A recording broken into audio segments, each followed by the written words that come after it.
Hello, everybody. Thank you for tuning in to another exciting edition of the Ravens Flock. Live! The Ravens Flock live! The Ravens Flock live. Yes. Hit that jazz solo intro. If only. Yeah, we don't Thank you very much for saxophones. joining us. I'm Jose Casabona. Joining me right now is Juan Arauz, as always. We're reporting from our awesome control center here for the Ravens Quit Flock. calling it a control center. I gotta give it a fancy name. Just call it our studio. A studio. A bat cave. A Raven cave. Ravens don't live in caves. Yeah, But whatever. Right. We're live, folks. We're live, and we have a lot to discuss. I hope you guys are joining us for going to join us for the ride here. And if you be sure to hit the subscribe and notification bell to stay all up to date to all of our media content. And during the live stream, be sure to leave some questions or comments on the stream, whether you're viewing it from your desktop or your mobile device. And we will respond to you as much as we can while we're still live. Yep, definitely. So. One of our castmates here, Mr. Casper Oliver, will be joining us a little bit later. But right now, I want to tackle one of the more positive news and one of the positive current events that actually took place earlier this week. Yep. Let's go ahead and talk about that. Before we do, though, I would like to, of course, have folks please consider supporting the Ravens Flock. Consider watching us and. Check out our Teespring store. The link is right here. Our merchandise store is available through teespring.com/store/The Ravens Flock. As you can plainly see on the little chyron here. We have shirts, we have hoodies, we have tank tops, we have a lot of clothing merchandise as well as accessories as well, including this awesome phone case that we have here, available for all Samsung and Apple phone products. Well, for the big products. For the big products, of course. The little offhand stuff, they don't do it for those. But I know. These are nice. These are good. They're for function, and we encourage you to please. Function and fashion. Yeah, more fashion than function. We encourage you, please, to check out our check out our store. Check out our merchandise store at teespring.com, and also enter the promo code FSHIP2020 and receive free shipping and handling on all purchased items. Indeed. Now, we're going to go ahead and get started with the first topic that we were going to discuss. Let's all give a round of applause to WWE Superstar former Raw Women's Champion Becky Lynch. She's made an announcement on Monday Night Raw. Clap. Oh, hey, it's that old gag, the one that you keep hitting me with forever. Clap. You really think this is the time? Yes, it's always the time. We're live. Anything can happen. Oh. We're wild and crazy guys. Easy, man. Easy. Never easy. All right. So, on Monday Night Raw, Becky Lynch opened up the show by saying that she has a major big announcement. The Money in the Bank briefcase was apparently in the center of the ring, and it was closed. This year's winner of the female Money in the Bank ladder match was Japanese superstar Asuka, who's been, she's, best way to describe her, she is awesome. She is amazing in every facet. And in her time in NXT, she still has to this day an undefeated streak, even reigning as one of their undefeated NXT women's, well, the only undefeated NXT women's champion before making her jump to the main roster. And since then she's had a bit of a roller coaster of a ride. She lost to Charlotte Flair at WrestleMania 34 in New Orleans, Louisiana. After failing to capture the SmackDown Women's Championship, right after she won the first ever Women's Royal Rumble match. Yes. But then later on, she went on to tag team with another Japanese superstar, Kairi Sane, to form the Kabuki Warriors. And though their angle may have floundered at first, they did find themselves a solid ground when they turned heel and captured the WWE Women's Tag Team Championships. Indeed, and like you said, that was Asuka and her tag team partner Kairi Sane. Where is Kairi Sane, by the way? We have Kairi Sane has not been featured on national TV for quite some time. There's news going around that Kairi Sane is just working until the end of her contract, and then she'll be returning to Japan. Well, that's a terrible shame. I actually enjoy seeing Kairi Sane in action, not in action. INACT. In wrestling action. In wrestling action. Yeah. I happen to enjoy watching her. She looks absolutely adorable. I love that they started her off with this the Pirate Princess. Yeah, it is this very floundery, very Gasparilla styled. I like it. Super outfit. And of course, Michael Cole, who is the lead announcer of the WWE and who doesn't know how to do jack shit, called her a yacht gimmick. Like, what? A yacht persona. She's an What? idiot. No, I mean, he's an idiot. Yeah, Michael Cole's an idiot. Michael Cole's an idiot. For the record, Vince McMahon, if by some feverish fever dream you ever manage to watch the Ravens flock and watch programming, I can actually attest to you that I've got some announcing experience myself, and I'll tell you right now, I'm probably a lot cheaper to afford than Michael Cole. Careful, he might file some sort of cease and desist. On what? I'm not doing jack shit. What am I stealing from the WWE that requires a cease and desist? Nothing. All I'm doing is saying that I'm better than Michael Cole. All I'm saying is, do not underestimate the level of pettiness from Vince McMahon. That being said, this is far from the point. So Asuka came down to the ring, and they got into a bit of a conversation. They opened up the Money in the Bank briefcase, and it turns out the Raw Women's Championship was inside the briefcase. Becky relinquished the championship, handed it over to Asuka, basically saying, in her words, "You go ahead and be a happy warrior because I'm about to be a happy mother." And after that, Asuka broke kayfabe. She broke her heel angle, basically because she did not know about this. No one knew about this. Surprise! Becky's got a baby. The man's gonna be the mom. Yes, indeed. So, hey, congratulations to Becky Lynch. Apparently, oh my God. Their child is to be expected in December. Now, oh my God, is going to be a Sagittarius baby like me. God help you. If the child is expected to be in December, then that means that Becky must have been pregnant since March. Around so she must have found out very, very recently here. Very recently, and that means that she also wrestled pregnant during WrestleMania against Shayna Baszler. Couldn't have known. They couldn't have known until... They couldn't have known. She kept it under the radar. It's very likely she kept it under the radar. Although, in my personal opinion, that would have been the best time to drop the championship to Shayna Baszler. Indubitably. But hey, who am I to judge? I'm not a booker. But no, it was still a great angle. I don't think there was any other way they could have had Becky Lynch drop the championship due to the breaking news. So kudos to her. Seth Rollins will still be on national TV. He'll still be wrestling on Raw. Make no mistake about that. But Becky will be taking some time off from the WWE throughout the rest of her pregnancy until the baby's born, and we have no idea, no timetable as when she'll return. Yep, and from what we could tell here, this is not some sort of fake wrestling angle. This isn't some storyline. No, apparently this is all legit. Becky Lynch is in a relationship with Seth Rollins, and for the longest time they've been together, and lo and behold, they had a coronavirus baby. Yeah, I said it. Ow, that hurts as much as the buckle bomb. No, you think what's her face? You think Nia Jax is difficult to work with? Wait till I drop you on a freaking buckle bomb. That's what wound up happening. Think of the gestation time. 9 months, right? Yeah. Baby is expected to be born in December, meaning conception must have happened during March. So what happened right in the middle of March? We all got hit with the quarantine. Becky Lynch is having a quarantine baby. Oh, no. Upset. Oh, no. What? Whoop, whoop. Yeah, I said it. All right. Corona jokes notwithstanding. It's a Corona baby. Yep. But no. I'm horrible. I'm going to hell, folks. Yeah, you probably are. Thank you. Enjoy that. I do this cheap humor for you. Of course, as far as Asuka is concerned, she deserves the Raw Women's title. She has been fighting tooth and nail in the main roster with not much success, apart from the tag team championships. Are you kidding me? Asuka has been a machine. She basically got a machine, but mid-card status all because of Charlotte freaking Flair. All because of Charlotte Flair, and all because of the powers that be not seeing her as a main event performer. Well, it has been stated that Vince McMahon, in his earliest years, had believed that no one's attracted to Asian women, so why would he want to see them wrestle?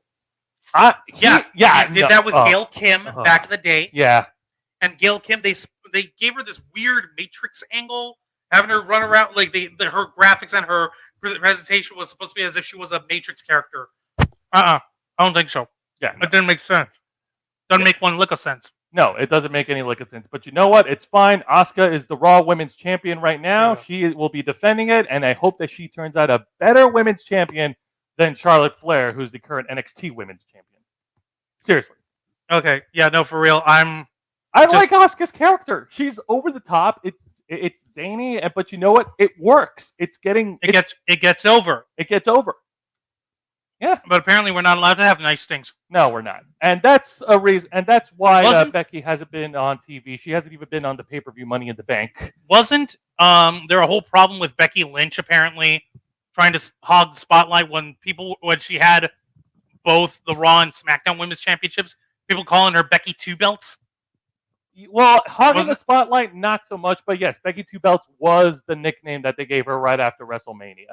There was, no. Okay, if you explain that to me. And which WrestleMania? Give us context. WrestleMania 35, which happened at the MetLife Stadium in New Jersey. What year? Or 2019. Okay, last year.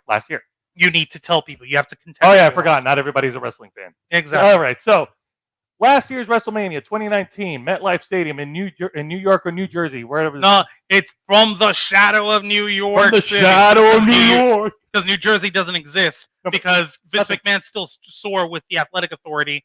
So, you Nothing don't happens exist. in New Jersey. Nothing happens in New Jersey, apparently. Becky Lynch beat Charlotte Flair and Ronda Rousey to win both the SmackDown and Raw Women's Championships. Now, what a bitch is that? What kind of a crazy finish? What kind of a crazy, beautiful friggin' finale is that? So they have Becky Lynch beating a former UFC bantamweight champion. And Charlotte fucking Flair. Miss Nepotism. Miss Nepotism, daughter of Ric Flair, the Nature Boy. Woo! Yeah, but she doesn't have any of her father's charisma. No, instead of woo, she gets a boo. Woo. No, it's woo. It's just woo. So on one hand, you've got nepotism. You've got someone who's being pushed to the moon at the same level as when they saw Roman Reigns as the next poster boy. And on the other hand, you've got Ronda Rousey, who recently has criticized professional wrestling and she's calling it fake fighting with her friends. Fake fighting, pretty much insulting everyone who performs in wrestling. For the record, Ronda Rousey is no longer under contract. Am I right? No, she's no longer under contract, and she shouldn't be under contract at all. But really? Why not? I thought you would have loved it. No. I thought you liked the fact that she was on. No, I didn't like it. I didn't like Ronda Rousey being in the WWE from the moment they brought her in at the Royal Rumble after Asuka won. Okay, you remember? Okay, 2018 Royal Rumble is when they had the first ever Women's Royal Rumble where Asuka won. She stood in the ring between, on one side, at the time, Alexa Bliss, Raw Women's Champion, and Charlotte Flair, SmackDown Women's Champion. Then Ronda Rousey's music hits, fucking Joan Jett, Bad Reputation. Which is cool. And Ronda Rousey walking down to the ring, pointing at the WrestleMania sign, completely overshadowing the whole Royal Rumble match. Not so cool. I didn't like it from the start. Okay, for the record, apparently she had received the blessings of the late, great Roddy Piper to call herself Rowdy Ronda Rousey when she was in the UFC. She had apparently gotten the blessing from Piper's family. They even gave her his old jacket, which you could tell was his because it was oversized as a motherfucker on her. It was ridiculous. It looked kind of silly. It does look. But afterwards, of course, she went in with her own clothing, with her own gear. Yeah, and she failed to try to get over as a babyface, which they were trying to push her. So since the popularity of Becky Lynch rose because she fought tooth and nail to try and get over, and they did push her as a bitchy heel. Though. They pushed Becky Lynch as a heel. No, I meant Rousey. Rousey afterwards. No, they forced her to turn heel because she wasn't getting over as a babyface against Becky Lynch. Nope. No. So they forced her to turn heel. She turned into a total bitch. Then at WrestleMania 35 last year, Becky beat both of them and won both championships, and she is thus is cementing herself as Becky Two Belts. Becky Two Belts, the man, the last kicker, the man. But no, that's beside the point. Those were just accolades at notches adding to Becky Lynch's belt, solidifying herself. Notching is on her badge. Notching on her badge, solidifying herself as one of the greatest female competitors in the history of wrestling right now. Becky Lynch deserves it. She deserves all the praise. Okay, so basically Becky Lynch has busted her ass and has earned her accolades. Whereas we've got Charlotte Flair, who is basically riding on the coattails of her father. You keep bringing up Charlotte, even though she's not the main focus of this. And the other bit is you've got Asuka taking the reins as the new Raw Women's Champion. Yes, and that's also well deserved. That's also excellent. That's excellent for Asuka because she did deserve that. And something to point out that also makes Asuka the second Women's Grand Slam champion in WWE. Was the first? Bayley. Go freaking figure. Bayley of all people. Bayley. She won. Miss Hugger, Miss Crazy Girl who chopped her hair. Yep. She also killed those giant floaty huggy things. Yeah, she killed her own floaties. God dang it. Yeah. How could you do that to them, Bayley? Because she's tired. Because she's tired of hugging people. I understand the need for personal space, but what the fuck? Yeah, I know. But no, this was great news. I loved it. There was really no other way they could have done this angle. I don't know. Like if they had Asuka come in and attack her, like not severely, but like attack her and then pin her 1, 2, 3, cashing it in. Do you think that would have gone over well? I mean, I don't know. It would have been fine. I mean, it certainly did. It certainly did a job with the ratings pop. Raw, WWE has been struggling with ratings for a long time. Before this week's Raw, last week's Raw drew an average viewership of just a little over 1.6 million viewers. That is. Any idea how pathetic that is? That in the middle of a quarantine, we've got the world leader of sports entertainment can't draw more than 1.6 million. 1.6 million. On their flagship big dick money, big power show. That is the lowest viewership record in history for 2020. And this week's Raw drew in over 1.9 million. So it is a ratings increase, but not enough to get it over to the 2 billion marker. 2 million marker. That's what I said, 2 million. You said billion. No, I said million. Well, 2 million marker. The point is, this was good. As far as Raw's ratings are concerned, I don't really give a shit. I'm more invested in Becky's news. This is awesome. She's going to be a mother. Yay!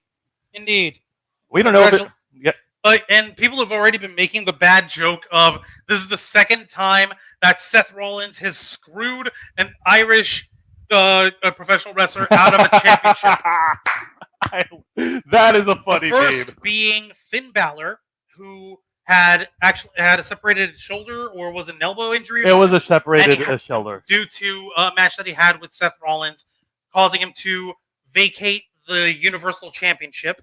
And now we got Becky Lynch, who's also Irish, who has to vacate the Raw Women's Championship because Seth Rollins screwed her out of it too. Yeah, that's bad humor.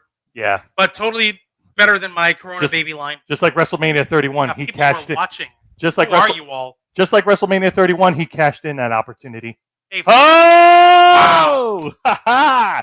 You think Juan's the only one that got bad jokes? I got bad jokes for days, 24/7. Thank you very much.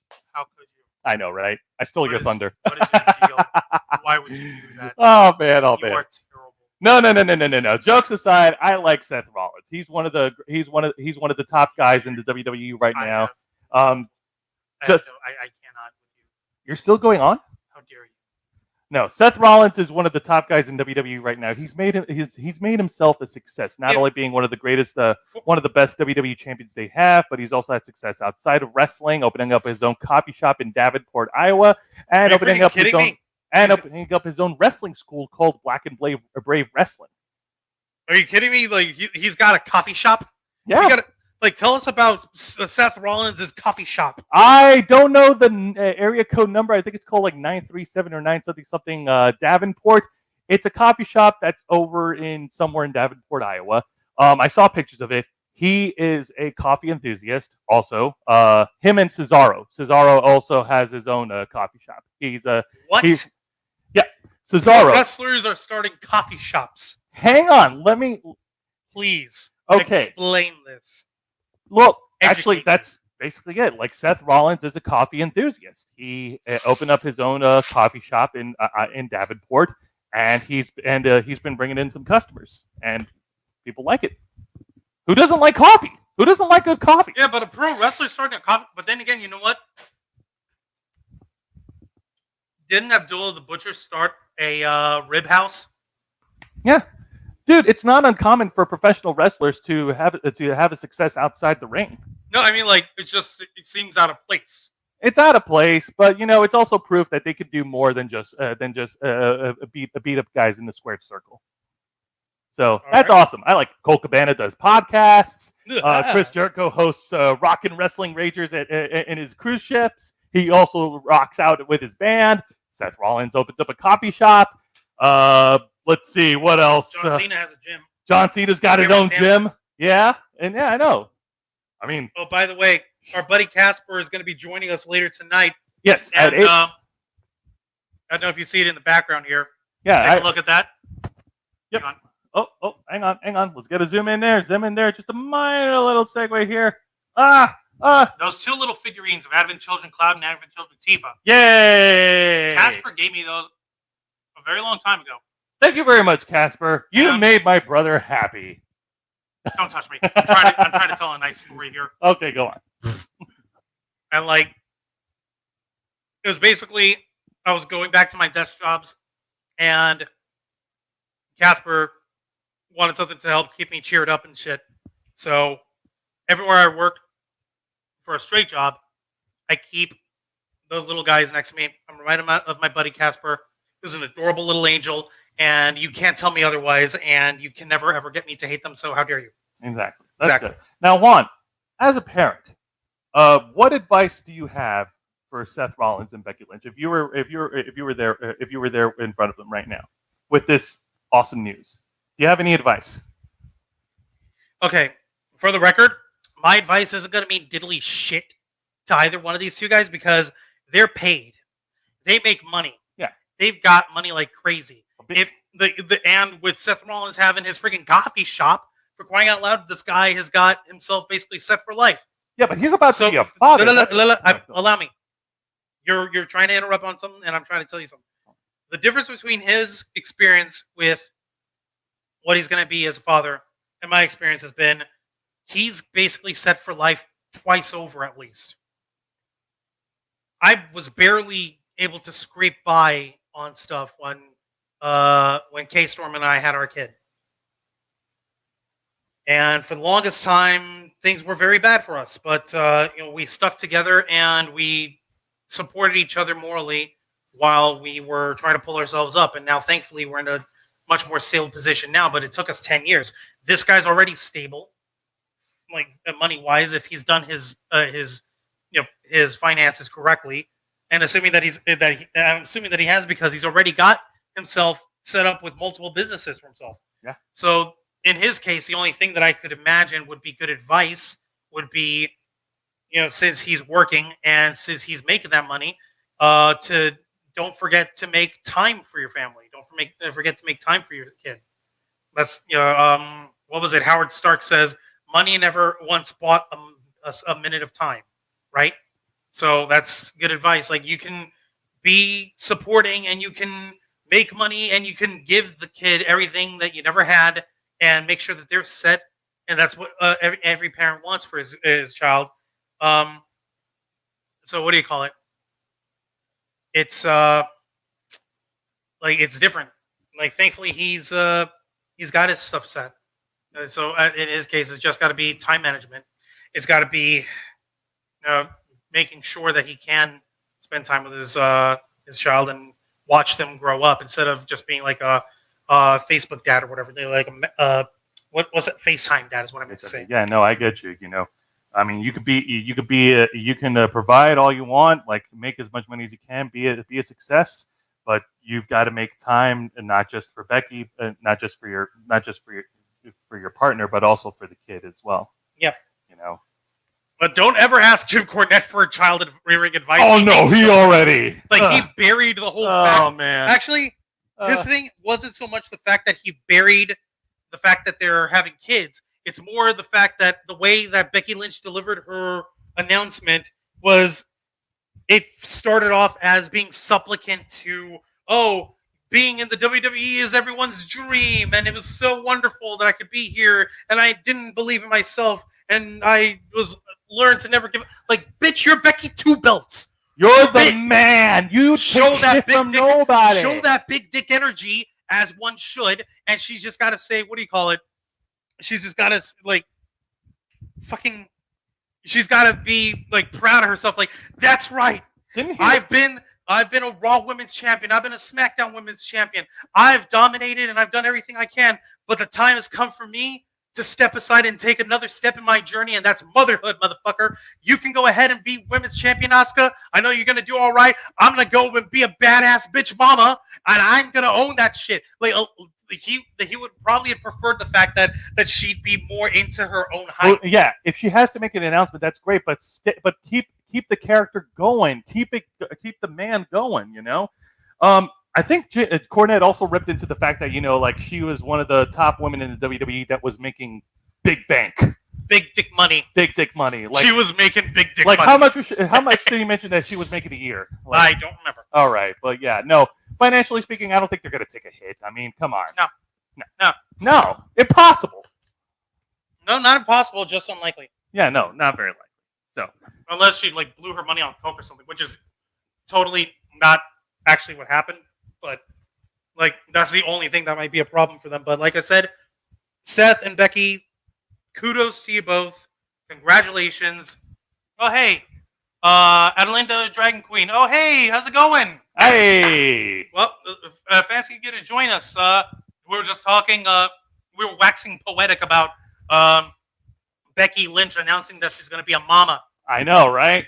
Also, one little thing that K-Storm would like us to show y'all tonight. Uh-oh. Here we go. Let me make some space here. This is what happens when you apply yourself. This is what happens when you aspire to something. There's K-Storm. She says hi. She says bye. Now this K-Storm is learning how to do our Bob Ross style. Oh, there we go. This looks absolutely amazing. I love it. Still smells good too. It's an oil painting. Oil paint on canvas. That is impressive. Smells like art. It smells like delicious art. Now, K-Storm has been on an art kick for quite some time, and this is one of her pieces that she's done, and it looks great. I look forward to seeing more of it. You know, and let's see what sort of creations K-Storm will be able to bring up next. Indeed. Yeah, Adelinda. Yep, it's incredible, isn't it? This is fucking amazing. Yes.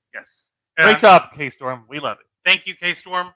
And I guess, K-Storm's just going to continue applying herself. We're going to move this aside over here for now. Of course. I think everybody should apply themselves and, take some time and do something, do something that makes them happy, makes them feel productive, whether it's doing some art or, hey, if you have a good book, pick up and read it. I mean, we all need something to do, especially during this time, even when it's not happening, when COVID-19 is not happening, we all need something to do that makes us happy.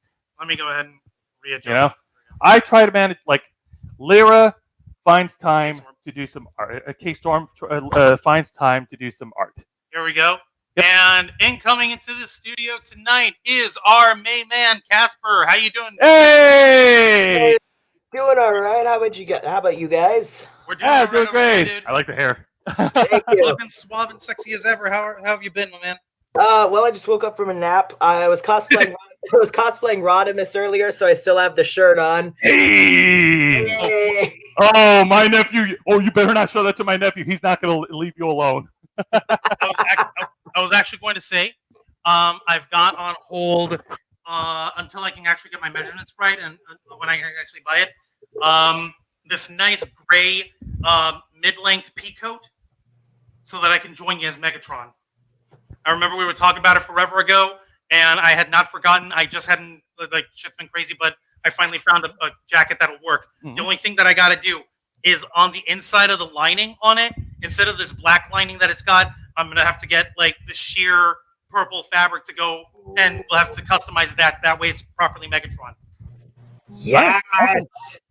Awesome. I look forward to seeing that. But anyways, I'm glad you're joining us, Casper, because we're actually about to get into another piece of a discussion right now. We're about to talk about this week Universal Orlando has reopened their city walk and only letting a certain people in, like a limited capacity. I think they reopened on Thursday. I saw some video footage. But no, this should come as to no surprise with the announcement from our Florida governor, like going into the first phases of reopening places bit by bit in the state of Florida. I don't know. I want to be optimistic, but I'm very, I'm not saying I'm skeptical, but I'm very cautious. I'm extremely cautious. Yeah, I know that we've all been stir crazy here, but we want to get first off your thoughts on this development of Universal CityWalk here. I know that it's not the biggest part of Universal Orlando, but it's definitely much more frequented for folks in our age range. If we're not down on getting into a giant piss ride on a roller coaster, we'll at least get drunk with each other. Right. Yeah. I'll say cautiously optimistic, but at the same time, I don't think it's the smartest idea. Because it's just my personal opinion. When the decline starts to happen with cases, you can't just reopen as soon as the dips starting. So I'll use the term cautiously optimistic. I hope that they have because there's a lot of places that are opening up right now that either they say they have cautions implemented, but they aren't really using them. Right. Well, according to a news article from clickorlando.com, one of the patrons that went over there, that traveled to Orlando, to the City Walk from Fort Lauderdale, mentioned that, everybody was happy over there. Apparently, there was hand sanitizers everywhere, on every corner, and they're not letting anybody inside unless they were wearing a face mask. So they're doing it. They're being intelligent so far. Yeah, and they have security checkpoints apparently over at the City Walk. Oh, so if you're looking like super fluish and sweaty, or you're not wearing a face mask, or you're not practicing social distancing with folks, what are these guys going to come in Gestapo style? Are we looking at like freaking what's his face, Castlevania style, like freaking stormtroopers show up and like come after you? Please wear a face mask immediately. Okay, sir, I'm sorry. What's that bit from Monsters Inc? Wait a minute. To social distancing. Yes, sir. Or in like Monsters Inc, we got 2319. 2319. We gotta hose him down. Hang on. No, we gotta hose him down. Oh my God. Well, yeah, no. All guests and employees are required to wear masks, so it's not just the guests. And apparently, they were selling the face masks like on the site over at the City Walk. So there's no excuse, almost. Yeah. Yeah. So like, unless you want to be an intentional asshole, you are free to go ahead and partake in your Universal CityWalk as long as you're covering your face, and as long as you're keeping socially distant from folks, and as long as you were taking advantage of the hand sanitizers every 5 seconds. Yeah, and there are also people that are working at the park that are checking up on everyone, make sure that they're practicing social distancing. They have tables 6 feet apart from each other. But wouldn't people checking in on each other, wouldn't that also be infringing on that? It depends on how they did it. Hey, you! Stand like one more shoulder width apart. There you go. Thank you. What? Oh God. What? Stand apart. I can't hear you. I'm gonna stand apart now. Oh my God. Like it feels almost like, unless they're unless they're being an asshole about it, there shouldn't be any reason why not. And so on the one hand, we've got Universal CityWalk, and this is just another sign of is this just desperation for freaking businesses? Are they or we're literally falling apart? We need people, we need income, or can this actually be executed in a way that won't lead to more people dying? What do you think, Casper? I think it's partially desperation. I have a lot of political opinions on how this is all going. By all means, we are not shy. You know that. Yeah, it's very true. I'm with the job that I'm gonna give a little bit of explanation for this first. So the job that I have, as you guys know, is I am an actor, I am an entertainer, and our shows require there to be at least 8 people in the room, preferably 10, but we can perform for groups up to 300, 400, 2,000 people, So, Right. I'm with the job that I have, it requires groups of people to come together. And so obviously I've been out of work and that's sucked. And I'm very fortunate to live with people who are still able to either work from home or, our roommate is in the food service, but they're doing curbside pickup. So a lot less interaction. So I've been very fortunate with that. But the thought of me sending my actors, like if I were to get a call and say, okay, tomorrow we're going to start doing shows again, start sending out actors, I wouldn't feel comfortable sending my actors out right now. Yeah. No. I wouldn't feel comfortable going out myself, much less sending out my actors. And I will never have my actors do something I'm not willing to do. And just, the thought of pushing people back out there, it really seems like some companies or the government isn't wanting to pay unemployment for as many people that are needing it. So they're like, well, if we get them back to work, then they can't file for unemployment, or they just don't want to have to keep forking over all the money, because I know a lot of my actors have actually been either denied or have taken them like 4, 5, 6 weeks just to hear from anybody for unemployment. So I feel it's a bit rushed, but we need time. Like, as much, like, I would love nothing more right now than to go pick you up. Go pick up our buddy Angel, who's out. Like, we just did Los Amigos Play live over here, but he had to roll so he can go do a late Mother's Day dinner with his mom. I'll kidnap him now. I don't care.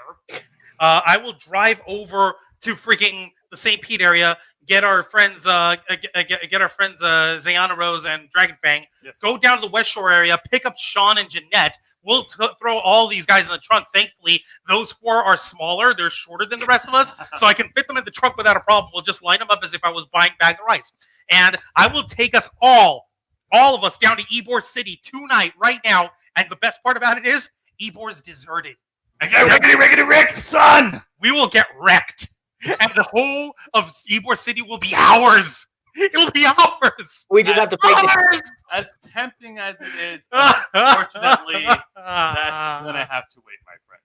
Fuck this noise, man. God, don't touch me. Gonna need your sympathy. Okay, I need sympathy. Please sympathize. Okay. It's all right. We'll go get more again. I promise. Listen, like, it's not your fault.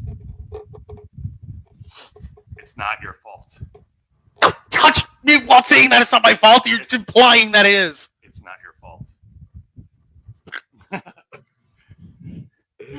So wrong, man. No, but I'm serious. Like, I haven't been making it like a secret or anything that I've had a bit of a like psychological fucking breakdown almost 2 weeks ago, and it was to the point that I was actually having chest and breathing problems. It was bad. It was a fucking nightmare, and I was hurting. Yeah. There was almost a whole week at work that like I do from the comfort of my home that I couldn't even get up to do. It was that horrible. And a lot of that is from anxiety. A lot of that is from not being able to interact with folks. A lot of that was feeling entrapped and feeling unable to cope. And it's horrible. And I'm actually surprised that it took that long. So I totally understand people's like mental desperation. But for the love of God, if you're a business, you have to think about not just like, oh, I've got to keep my bottom line. You've got to also think, hey, I can't have a customer base if they're all dead or dying. It doesn't fucking make sense. You know what I'm saying? I feel like when it comes to Universal Orlando, I feel like they're working with like a double-edged sword here, because how else are they going to be able to turn a profit? They, their revenue depends on the events, on attendance and everything. Well, that's why Disney's falling apart. They took out an $11 billion set of loans just to keep their lights on just now. Have you heard about that, Casper? No. All right, I'm going to send you the link to that. It's actually from some reporting from Clownfish TV here on YouTube, and they've basically been saying like, okay, Disney has been taking loans out like crazy, and they don't even have to start repaying them until like 2026 through to 2060 or whatever. They have until then to pay it off. Like, it's fucking disgusting, man. Yeah. Like, but how badly are they hurting? Like, the entire corporation, are they hurting that they have to take out this kind of loan for themselves? It's ridiculous. But as far as go on. I was gonna say, no wonder the normal person can't get fucking unemployment right now. No, we gotta prop up the house of mouse. Apparently, this coronavirus is treating it like a termite swarm, and it's chewing away at its brittle, almost 100-year-old foundations. It's a madhouse, is what it is, dude. But like, thankfully, there are other businesses or other geek inspired or geek related events and stuff that we like to do, which brings us to the second half of what's on this little ticker, as you can see scrolling there. There it is, MetroCon updates. There has been another update that has just been made on the 15th of which was May, yesterday. Which was yesterday. I would actually like to volunteer to read this, and mind you, I'm going to read this as I'm seeing it typed out. Read it in verbatim. Namely, because while this is actually pertaining good news, I would like to invite, I'm not saying this in a derogatory way. I would like to invite the CEO of MetroCon, Alex Craddock, to the semicolon, because there's a lot of commas here. So I'm going to read this to you as I'm reading it, and see if you can keep up. Watch for your lung capacity here. Oh no! All right. Hey everyone! This past week has been quite eventful, both for the state of Florida with reopenings and for us at MetroCon. I've mentioned it before, I've been communicating consistently with our partners in the city, the Tampa Convention Center, the host hotels, and Visit Tampa Bay. In those negotiations, several key scenarios have arisen. Okay, I'm sorry. Have arisen. Maybe that's just like grammar me. Like, is that right? I don't know. As either confirmed or viable that give us a far higher degree of independent autonomy on the decision-making process regarding whether or not to hold MetroCon 2020. So it would seem as though the ball is effectively in our court for the first time in this whole process for us. Here we go. At this time, our focus has shifted from prepare for the worst, hope for the best, while the situation was almost unilaterally out of our hands, into understanding not only the financial and logistical weight of a decision like this carries, but also the ethical weight hosting an event like ours in the current times. I am discussing at length with our department heads, talking to merchants and guests, as well as patrons around the country to get their thoughts on an event like ours being put forward in July. In addition, I'm collating a lot of data on our end to understand what the impact would be in the event we cancel or postpone, not only on us as a business, but on the community as a whole, from a healthcare standpoint to the broader community as well. Take a minute. Please breathe. Now that we've got some breathing room. No, okay. Your irony hurts me. I promise I'm not trying to do this to make light of the situation. I'm just like, this is a grammar tick that I've got. If there's a lot of commas in a sentence, I have to read it all in one breath. This thing screams run on its sentence. No, it's okay. It's okay. It's all right. It's perfectly all right. It's perfectly okay. Now that we've got some breathing room to make some of these decisions ourselves instead of waiting for the city/county/state to institute a direct order, my goal is to make a final decision by early next week regarding a voluntary cancellation of the event. Until this point, that decision was not even an option in our toolbox, but I'm working quickly and thoroughly to come to a choice that is in the best interest of everyone involved. Again, it is also entirely possible that if we decide to move forward with the event for the time being, a second wave of cases or a continued restriction of social gatherings could ultimately still prevent the event from occurring. The likelihood of that is also an influencing factor on our decisions. As the closer we get to the event, I know that MetroCon isn't just spending more on recoverable money on things like sets, contracts, rentals, etc., but you're also investing in time, travel, cosplay, and well, all right, stop. Let me take over. Hold on, no, I can finish. No, you can't. I can finish. You're losing your breath. Fine. Okay, I'm almost done. Or rather, this is almost done. Go on. To confirm, in the event of a cancellation, I can confirm we will offer refund and rollover options in the fastest time frame we're able to. We're already working to design this process and procedures around it for several months in the event this occurred, so many of the logistics are already in place. Expect another announcement early next week, and thanks again for your patience as we continue to work through this absolute bonkers convention season. In the meantime, as always, if you have feedback or if you want your input to be heard, please feel free to contact me directly via email at alexcraddock@gmail.com. And I may not be able to respond at this moment, but I'll certainly read everything that comes through and try to get responses to as many of you as I kind to at least acknowledge that I got it. So, signed, Alex Craddock, Metricon CEO. I'm so glad Nessa wasn't Water, listening. dude. She'd have an aneurysm. You want a glass of water? You want? We got a fan right behind us. Do you want to put your face on that fan for a while? Give me a second. I got a fan right over here. I'm fan servicing. I'm going to turn off my mic, too. While Juan is Alex, fan look, Alex, I mean no disrespect when I was reading this. I promise. This was just trying to go fan yourself. I'm going to go get some air. Cut your mic off. Anyways. Just ban yourself. All right. So while Juan is catching a breather here, no, as Juan is saying, this is in no way of us mentioning Metricon at all as a negative. We're just conveying the statement that he put out on the website. And kudos to Metricon. They're actually keeping us up to date on a weekly basis. What do you think? I think it's good that they're keeping us up to date with it being one of the biggest conventions in the Central Florida area. And it draws so many people that it's good for people to know if it's going to happen or not. Mm-hmm. I mean, if it happens, I'm not going, just for personal safety reasons.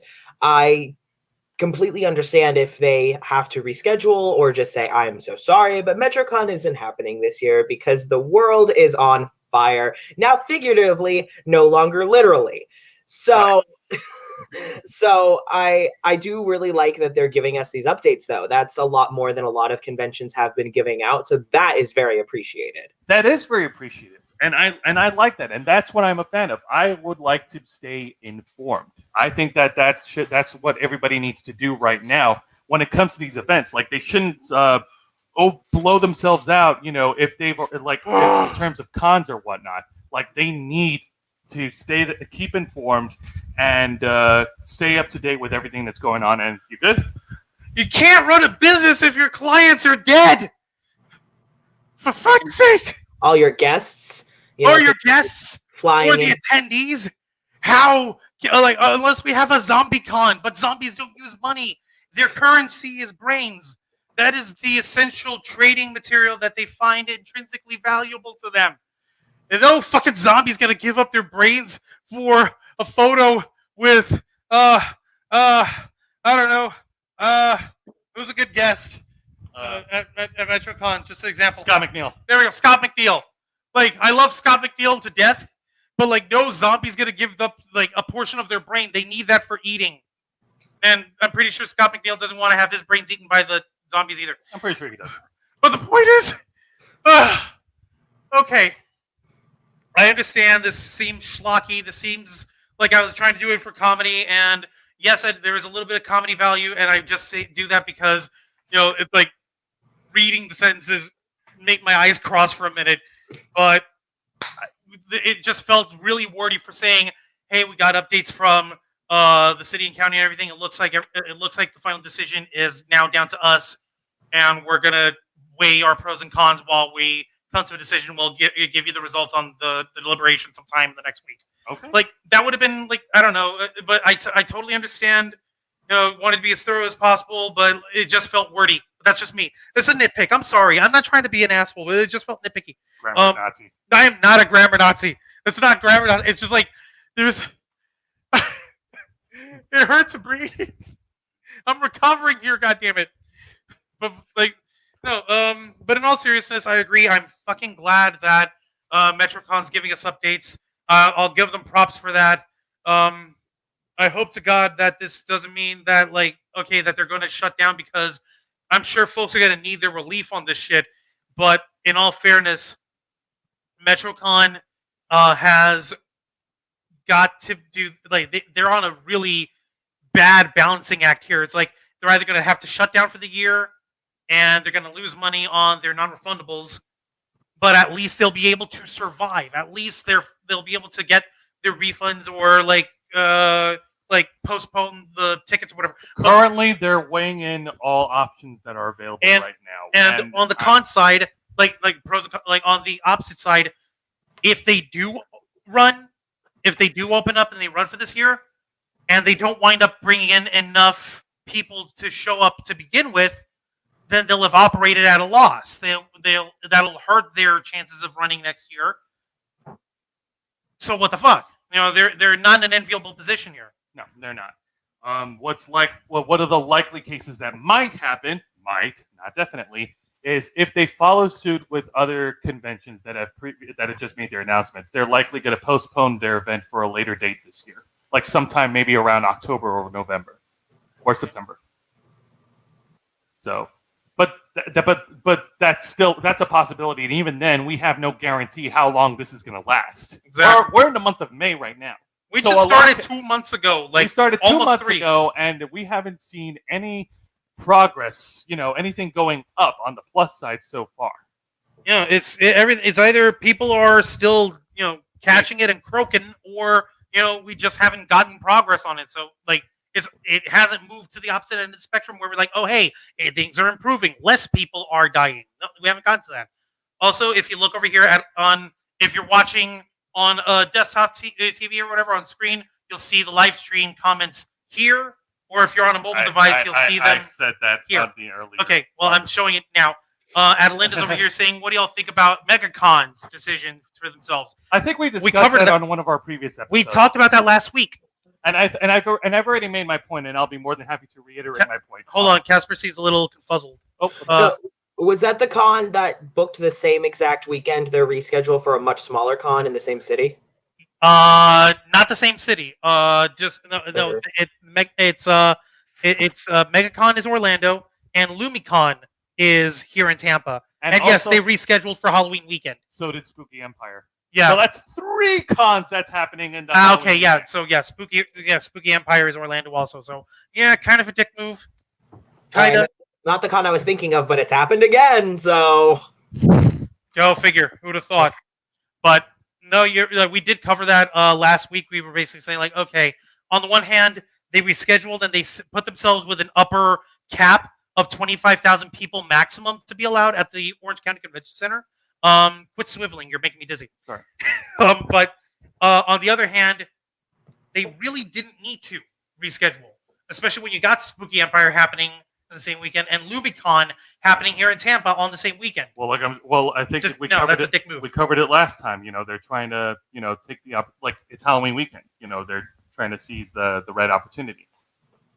Still a dick move. It is still a dick move. It's still a dick move, but like I said in the earlier statement when you talked about it, they've got to turn a profit somehow. They have to make back money. Well, they know.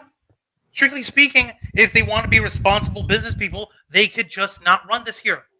People will be willing to wait for next year when they're alive. But how will they be able to generate money? It was to say they need to generate money right this instant. Usually, from the way I understand how these conventions work, either they operate at a loss or they wind up generating just enough profit to finance the following year. So it's almost never an actual profit turner where the owners get enough for themselves to buy a freaking yacht or whatever. No, it's they're either financing the convention again or they're losing money on it. Yeah. So I know that MegaCon's one of the bigger conventions, but there's nothing saying that they're not also able to just skip a year and be okay. Because if they handle their operation correctly, they should be fine. I don't know if you got any thoughts on that, Casper. Well, mostly that again they are they are a bigger con. So it's going to be the bigger conventions that can handle the canceling for a year and bringing it back next year, especially if you consider things like if these cons have done so well in the past, that if they've been handling good business practice and also good personal relationships with their venues, then it should be understandable for them to go to the venue and go, sorry, we can't do it this year. There's a pandemic. And then come back next year and be like, hey, there's no pandemic this year. Cross fingers, knock on wood. There's no pandemic this year. So, Yeah. So we can open, and if they've been so successful and kept good personal relationships with these venues, that shouldn't be an issue for them. It's going to be the conventions that have had poor business practice or maybe have burned bridges. I'm not calling any out in particular, but I'm sure that's happened. That they're going to be the ones struggling, or the smaller conventions that haven't been able to build those rapports, those relationships to really prove the value that the con could bring. So I feel like bigger cons like Metro and MegaCon could really they could afford, it'll suck, I'm sure, but I'm sure they could afford to postpone or to just hold off for a year. It's going to be a lot harder for the smaller conventions to do that. Yeah, Most assuredly, I agree here. I agree too. Like the smaller cons, they're going to take the brunt of this because if they're not actually allowed to operate, like by whatever county or whatever, then they would actually wind up either folding or like they would be in a much more difficult position from trying to actually remain open enough and viable enough for folks to be interested in coming back next year. Heaven allowing that we'll have a next year. I'm hearing REM tuning up over here. It's the end of the world as you know Oh it. God! I know they're tuning up. No! Don't do that. Just remember, as it is stated on the internet, and for everyone who knows, if it's on the internet, it must be true. Just remember that the kaiju of Pacific Rim attack in the year 2020, and we're just getting started. It's the middle of May, so we still got a chance there. Oh my goodness! We might be fucked. I can't believe this. Believe it. Well, it might be my favorite movie, but I'd rather not live in the world. I'd really rather not. For real. Yeah, no, I don't want to live in. Yeah, first time I see a kaiju, I'll be like, shit. But, No, we are the Ravens flock, and we are munched. Nom. Just nom. Yeah. Oh no. Back to the earlier subject. Universal Orlando CityWalk. I'm glad to see that they're taking measures, and there's also other people that commented that gave their quotes on the news link saying that they're still not going to go, that they're not taking any chances. I mean, that's normal. That's fine. I don't know. As far as their practices right now, I think they're trying to go with like some sort of like experimental period, see how things turn out with everything that they have in place. If things go well, great. We'll start letting a little more people in and see how that goes out. I don't know. Yeah. No, and as far as the MetroCon update, again, thank you for keeping us informed. Please, sentence breaks. But honestly, thank you for keeping us informed. Thank you for being responsible con owners. I know you guys are gonna try and weigh this shit so that people and if folks like these conventions enough, they'll give it the respect it deserves. If you got to close for the year and not run, fine. Like we'd prefer if you could because that's half of our content and that's half of the things that we do here. But yeah, and while on the one hand I love saving money, I also love being able to see cosplayers and our friends and people who run these cons and actually want to talk shows to us. too. Yes, awesome shows, So fun shows, contests, and like running across the bridge of the convention center to go to that Publix over there, so we can buy food over there because the convention food is terribly overpriced. And for for those who have already purchased MetroCon tickets online, or for those who are concerned about it, my advice, as I said earlier, stay informed. Stay informed. Keep it. Stay up to date with everything, with all the statements that they're releasing. Okay. Definitely. So, definitely. Here. Information is key right now. Word. But yeah, like you said that you're not going to be jumping into MetroCon one way or another this year. I'm pretty sure you're probably going to be busy. Oh, yeah. Because if the world reopens by then, if my job picks back up, we're expecting to have the busiest peak season ever because all of the shows we had during spring and most of summer had to be rescheduled. So once we start back up in business, they're going to be contacting all the clients that had shows booked in March, April, and May and be like, hey, we're doing shows again. Then they're going to get booked. So it all depends on how the world's looking, honestly. Right. Like with any luck, with any kind of good luck at any sort of way, for the love of God, I do hope that your performance crew gets to do what you guys do best. I really hope so because I know you're awesome, Casper. I love you. and I know that you're an excellent showrunner. So I'm looking forward to seeing you going back to work, going back to doing your murder mystery shows. I want to hear good news coming out from you, and I hope that that's what happens here. Yeah, well, the company is still holding up strong. Like they know they're going to be able to reopen. Like that's not the issue. The issue is just when. Yeah, no. With troops all over the country, and the main concern, especially with places like Florida, is like we perform primarily for retirement communities. No, So right. if we're not supposed to get a bunch of older people together because they're some of the highest risk, then my boss doesn't want to do that. He's like, no, let's not kill these people. Let's not do that. So just however the world is looking, then we'll kind of see how it goes. If a miracle of God or any gods, whatever happens, and this is genuinely safer by Metro, maybe. But That's a big maybe, though. That is a big maybe. Yeah, a huge maybe. Indeed. Yeah. So. Well, let's jump right back onto the good news part because this is actually something really fun that I do want to talk about. This week, earlier this week, Nintendo has released an announcement trailer to a new game that's coming out for the Switch, which is called Paper Mario: The Origami King. Have you had a chance to watch it? I have, yes.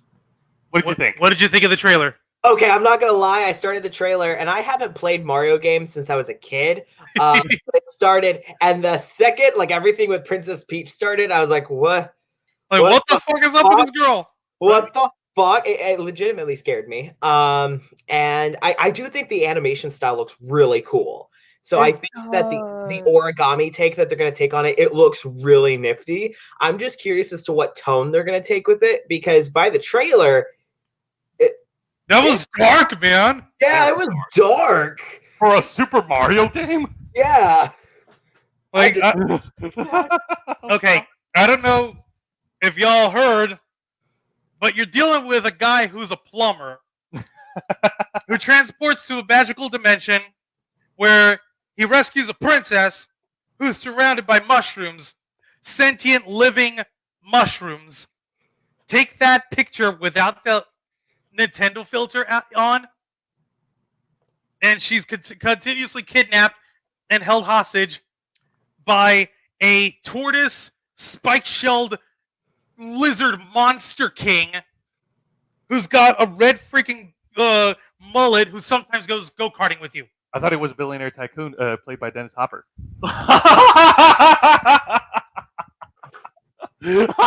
Okay. I'm glad you caught that. Okay, for the record, John Leguizamo and the late Bob Haskins did not die for this shit. Okay, John Leguizamo technically didn't die for this because he's still alive, but Bob Haskins did not die for this shit. Okay, also, he technically didn't die for this either. There was a difficult health complication, but he did not give their lives and their sanity for this shit. That is the one joke I'm making, and that's it. Okay. But in all honesty, take the beautiful, like light-toned, light-colored veneer of the Super Mario franchise. Take the premise of it on its own face value. It's like one of those describe your movie horribly memes. Take that at face value and tell me that shit isn't the most horrifying fucking thing you've ever heard in your entire life. And what you get out of this from this princess, maybe she bakes you a cake. Maybe she bakes you. They also go kart each other and race each other for and they also do parties, strange parties. They also play golf. They do a lot of fun things. And sometimes you got to take your plumber character guy and you go to the Olympics. You go to the Olympic Games, man. And your main competition is with an anthropomorphized blue hedgehog. All right, and his ass is actually working on a handicap towards you to actually let you have a fair chance because he runs at the speed of fucking light. So if you do any actual racetrack and whatever, in the heart of your heart that he's holding back to make it fair. He could kill you with his speed. Yeah. He goes fast. And also your brother helps out sometimes. But your other owns a mansion. You where the fuck does Mario live? Yeah, isn't that kind of a... Yeah, his brother owns a mansion. I mean, they're haunted by ghosts, but... Does anyone ever stop to think and ask that?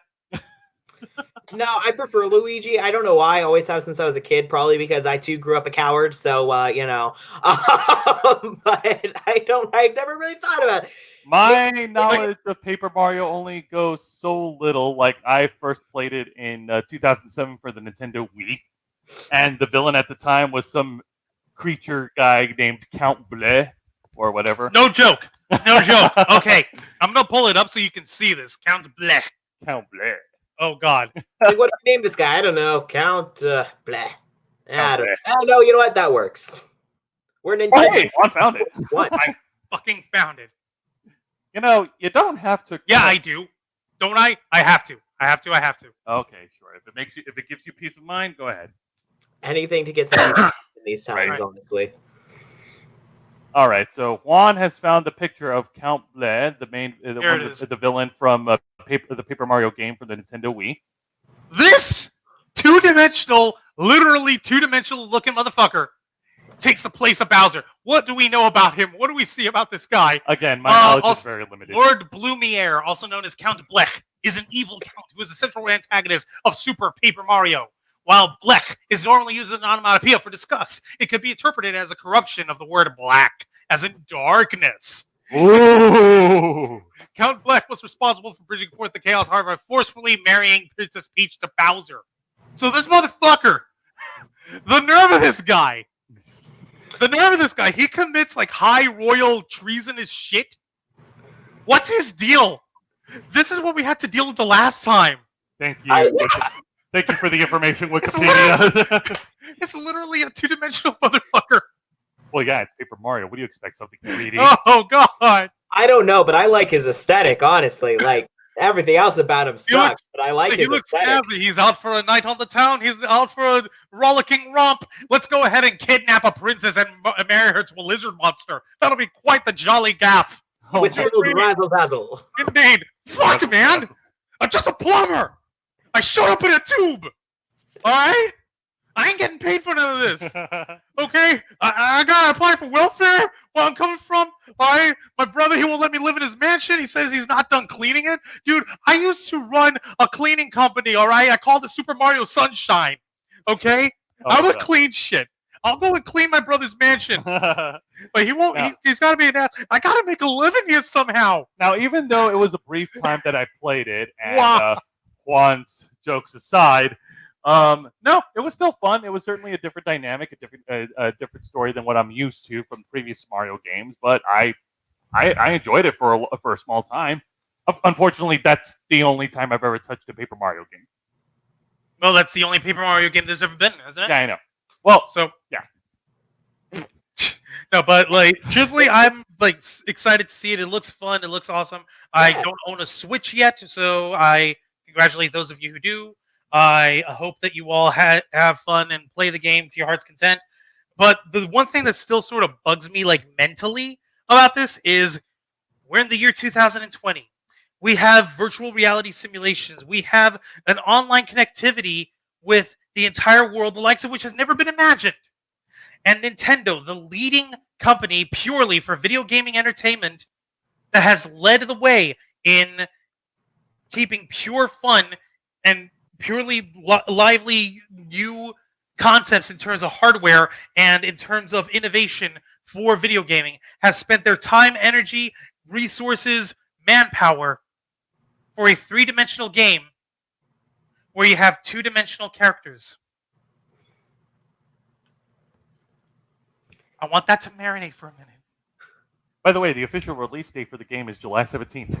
Oh, nice. Wonderful. Just in time. Next month. What the Am I the only one who sees the ridiculous? It's July, not June. That's 2 months. Okay, 2 months. You see what I mean? Like, you're exhausted. Yes, I'm exhausted.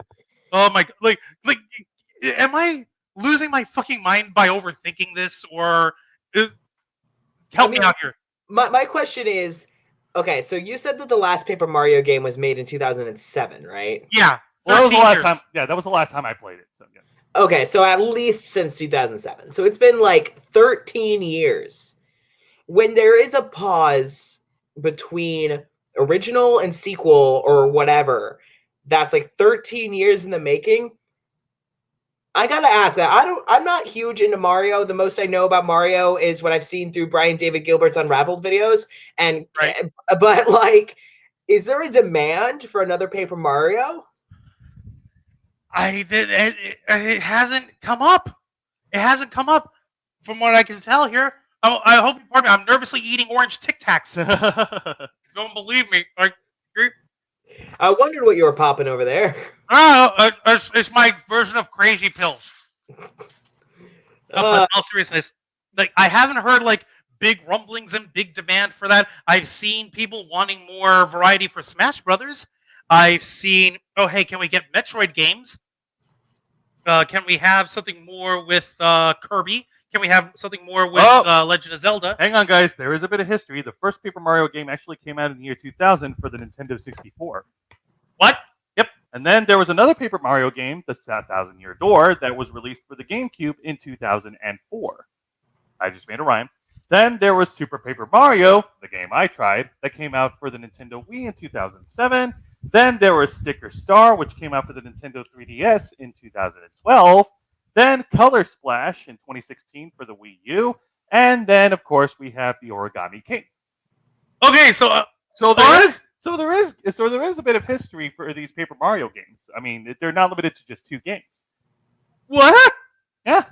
Apparently, it's been around since 2000. Go figure. Who knew, right? Go fucking figure. I mean, I'm at a loss. I'm at a loss for words here, dude. I actually want to order Paper Mario because we have an N64 and I want to see how the first game looks. Now I want to do it. I actually want to get it. By all means, let's see how it fucking looks. Right? It's like the last time that I saw such a gap in between like the original and a remake was like, okay, as far as video games go, there was American McGee's Alice that came out in like I think 2000 for the PC. And then when I was in like early high school, they made a sequel, Madness Returns, and then nothing for years. And it didn't get a huge follow, but there was enough of a passionate cult following behind it, you know, that they had people that would support them for that. But to people who don't know the game, you don't know that following is there. So it's like, why are they making another game so like out of nowhere? So I was wondering if it was similar with Paper Mario, but when it comes to Nintendo, when is there a cult following for a Nintendo game? It's Nintendo. Like, they're going to put out games whether you want them to or not. They're going to make basically whatever they wish. They've got the clout for it. No one's going to stop them. Yep. No one's going to say no to a new Super Mario game. No one's going to say no to a new Smash Brothers game. No one is definitely going to say no to a new Legend of Zelda game. No. Right, but like, just like these weird offshoots, like you don't see anything for like Dr. Mario, I don't know, where you combine it with Trauma Center or whatever, and you got to fucking do surgeries on people. Just imagine that. What's his face? He draws the freaking Princess Star on someone and it cures them of cancer, and you get like gold coins or whatever. Right? Woohoo!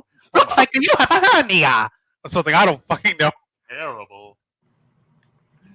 No, but like, you don't see, like, it's so weird that they'll have these offshoots for these games, and yet people are hyped about this. And the hype is palpable. People are actually excited. Oh, hey, this is new. It's different. But on the other hand, when have we ever really wanted this? That has become such a big thing. I guess we're just more excited that, oh, hey, Nintendo's doing a thing.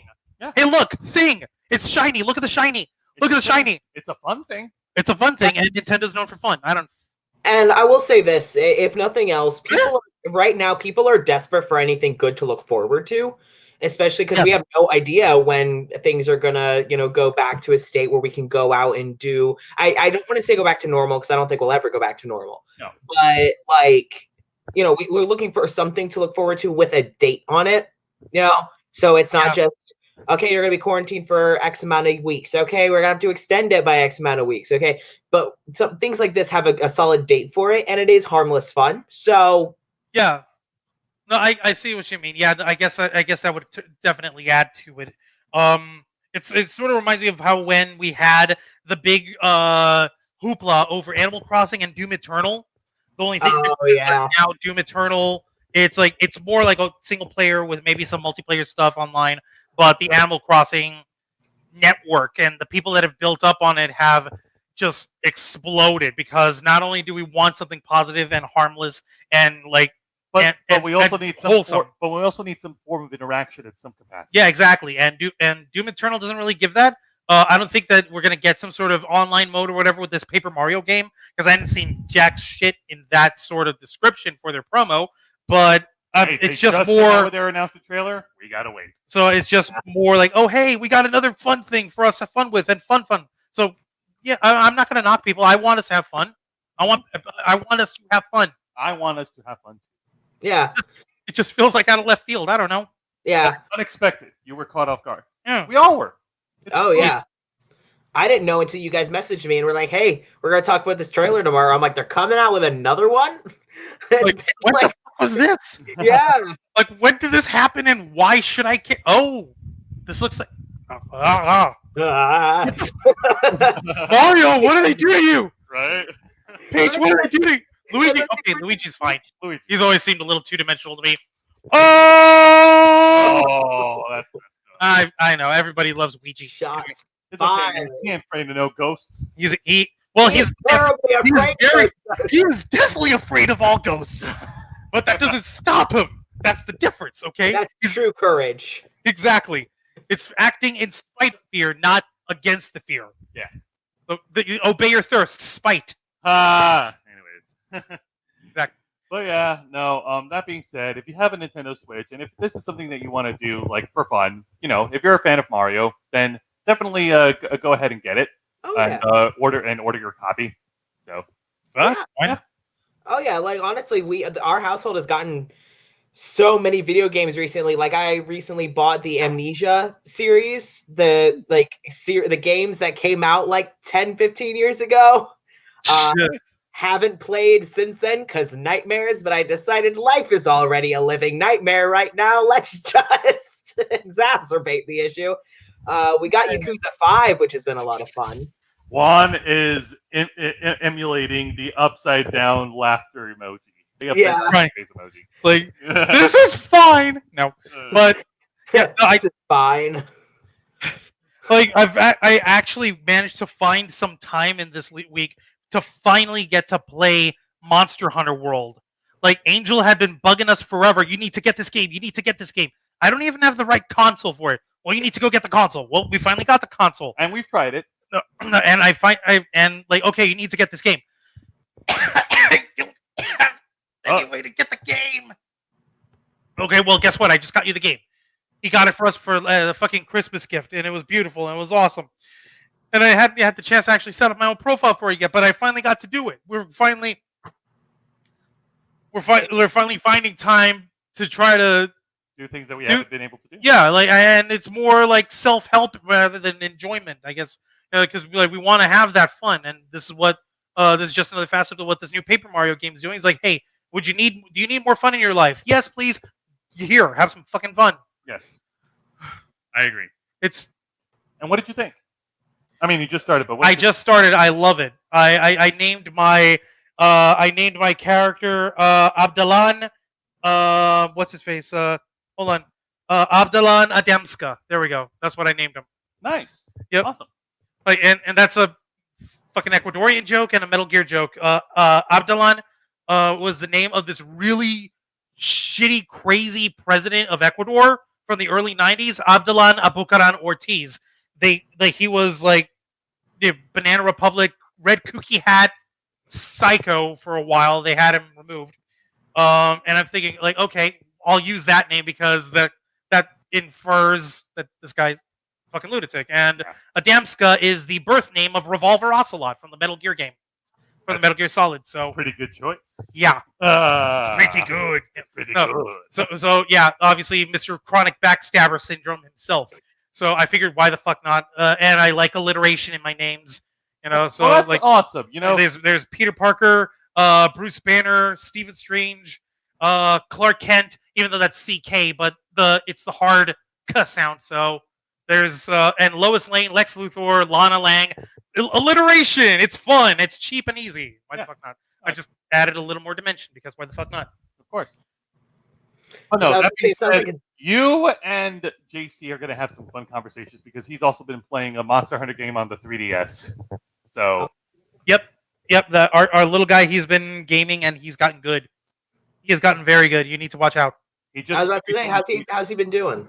he's been he He's- just recently beat the Kingdom Hearts 358 over 2 days In proud mode. in proud mode.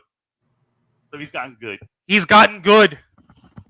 Yeah, I know. Like you're over here thinking like it was I'm just sorry. a baby, and I'm you're gonna see him, and he's I am not a hardcore fan of Kingdom Hearts, but 358 over 2 days is my my favorite game. It's a really good game. like God, you're gonna see him, and you're gonna think Teen Groot. Yes, He's like a whole ass man. I know. God, Right? yeah. No, for real. Like the first chance you get, we gotta get together. We've got to find a way to come together. I've still got your Christmas present. It's been 5 fucking months. We haven't been able to get it to you. I know. I mean, do you want us to mail it to you or? I mean, honestly, yeah, because like I was busy with work. I was in Alaska, and then the Key West, and then travel, This happened. and then all of a Yeah. sudden can't leave the house for 3 months. Well, And with my asthma, I haven't wanted to anyway. So no, Yeah, I get of you. course. I get you. yeah, But you know what? It's fine. We'll figure a way to send it to you. It's been nuts, and yeah, definitely, dude. We love you. We love you. Very much. But like it's been wild, and we're definitely loving this these developments, and I love seeing your TikToks. You've got me this close. I am this fucking close, dude, and I'm blaming you. I haven't set up a TikTok account. I've got paranoia because God is run by a Chinese firm, and the Chinese firm has like fucking requirements to the government that they have to give all that like metadata to the fucking government or whatever. So I'm like still like I'm not gonna Do it. You know you want to. Everyone else is doing it. Your friend is doing it. Casper is doing it. Are you doing it? Are might. you? Bitch, I might. I can't bring myself to it yet. That's the problem. But the fucking thing that gets me is there's this Macklemore song from his earlier stuff. It's called "And We Dance." I don't know if you heard it. You know that song? I've got almost a whole fucking routine to that song, front to like start to finish, while I'm just fucking cooking or cleaning the dishes or whatever. And if it comes up on my Pandora, I go ahead and I jump into it without any fucking prompting. The K-Storm is playing Elder Scrolls Online. She sees me jumping when the beat drops for the beginning of the song, and she's like, "What? Oh, it must be playing," because she recognizes my fucking routine by now. And it's your fault, man. I'm this close. I'm this tempted. I can taste it. I have dragged both Nessa and Cecil onto it, Oh my goodness. and 2 of my actors in my troupe. Hey, Like, Wancho, you know, if you it's take just the word tic-tac and you replace the A with the O, you'll get... This is your fault. You said it to me. Oh my god. My villainy knows no bounds. Hang on, Wancho. Don't drop your TikTok. Tic-tac. No.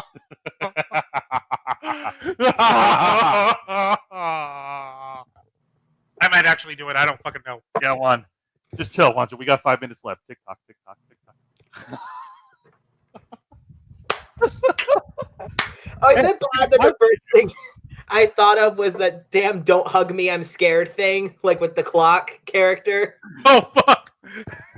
Nightmares. Hey, Juan, you know who's my favorite superhero? What? Who? The Tick.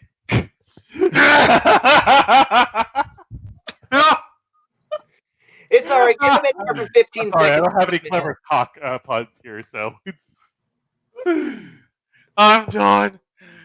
Are you sure? Okay, I'm gonna hold off on the puns right now because I actually do need you alive. Yeah, I'm the only one who knows how to work all this shit. Yeah. I try to teach you, but then you slap on your phone, and then you grab our new Ravens Flock phone case, and you show that off instead of actually paying attention to what I'm trying to tell you. Yo, wait. What Hang on. what type of phones are you making the case for? Okay. This special edition Ravens Flock phone case is available for all Samsung and Apple smartphones. And Well- where can they find this phone case? Where can we find it? Well, you can find it on our Teespring store. On teespring.com/store/the Ravens Flock, we have it available for $20, and it comes with different color options, different design options. And if you put in the discount code FSHIP2020, you'll receive free shipping and handling on all your purchased items. Well, what a coinky dink, because my phone case used to be like Juan's, used to also be a wallet. It's not anymore. Oh no! Oh no! So, and also, I cracked. Can you see how badly cracked my phone screen is? Fuck, dude! I can see that. It's What terrible. model is it? It's Samsung Android. See, here's the thing. What happened to it was I was on my way to a show, and I was with my actors. Before we hit the road, we always hit a place to get food. We were in Wawa. I was in line at Wawa, and I don't know what happened. I rolled, and I failed my Dex check for whatever reason. And the next thing I know, my phone slipped. I went to try and grab it, and in trying to catch it, I accidentally smacked it down. And it went screen face down onto the stone floor of Wawa. And everyone in line turned around and stared at me. And I just like picked it back up. And the dude in front of me, like he muttered something in Spanish. And it was like, oh, like his face was just, I am so sorry. And I'm like, oh. So, and then I had, Oh my God. I had glass in my fingers for the next 2 hours. Fuck! Ow! That's gotta suck, man. But Yeah. you know what? I'm gonna if it's within your means, if it's within your purview, I'm gonna send you a link on where and how I actually got this, like this Samsung S8. I bought it for Jose, and I got it for $150. It came in cherry. It came in actually brand spanking new, no scuffs, no dots, no dashes, nothing. I'll send you the link. Please. I'll send it to you privately. If it's within your means, if it's something that you're able to do, by all means. Like I want you to be able to have a nice phone that doesn't require a fucking piece Blood of sandpaper. sacrifice. And, more to the point, if you haven't written it down yet, I'll also send you the link to our Teespring store. Dude, don't pimp out to our cast members. Oh, come on! Casper wants to get his hands on the phone case. Okay. Too. You know it. Yeah, but you know what? I'm gonna pay for it myself, and I'll send it to you. Like you ain't got to fucking front for it, man. Wow, in the span of 5 minutes, I got a pimp and a sugar daddy all in one. This is great. 5 minutes? Motherfucker, we did that in 3. Respect the game, all right?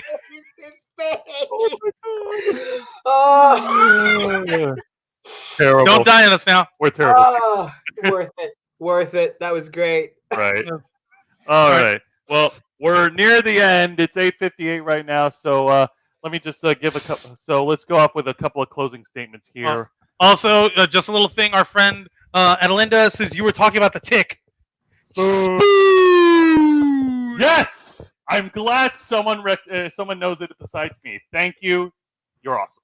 Thank you for that. That being said, I think this pretty much wraps up this week's edition of the Ravens Flock. For those who are watching, be sure to subscribe and hit the notification bell and stay up to date on all our latest content. We will be live streaming every Saturday evening at 7:30 p.m. Eastern, and we'll have all different members of the flock, myself included, Juan, and of course Angel, and of course Casper. Whenever you wish to jump in, of course, you're welcome. Everyone's welcome. And was there anything specific that you wanted to plug before we wrap up, brother? Not in particular. I mean, mostly just if you guys want to follow me anywhere, just look up Casper Oliver VO for voiceover. Basically anywhere, Instagram, TikTok, wherever, and you'll find me and see me do more stuff like this direction with these lovely people. Exactly. This direction. So, he's pointing at the both of us. All right. It's the sunglasses. one for Yeah. No, I must not show my human eyes. Oh, yeah. Get a load of this. Haha, he has a wrist. Oh no, my human part is exposed. The truth has prevailed. Ah. But anyways, yeah, we're near the end. So Juancho, give us our usual plug, my friend. Thank you very much for watching this week's live stream edition of the Ravens Flock. Continue to subscribe, hit the notification bell, give us thumbs up, and leave your comments, and of course, share this content and this channel with all your friends. And please continue to follow us on Facebook.com/TheRavensFlock, Twitter.com/RavensFlock13, Instagram.com/TheRavensFlock home of the weekly live stream of the Wednesday Night War, and of course, watch us here in the home of the Black Files, the new live editions of Los Amigos Play that we just started today, and of course the Ravens Flock live on YouTube.com/TheRavensFlock. Please share with your friends. We want to be able to continue to make your voice our mission. Thank you very much for tuning in. This has been another exciting edition of the Ravens Flock, and we are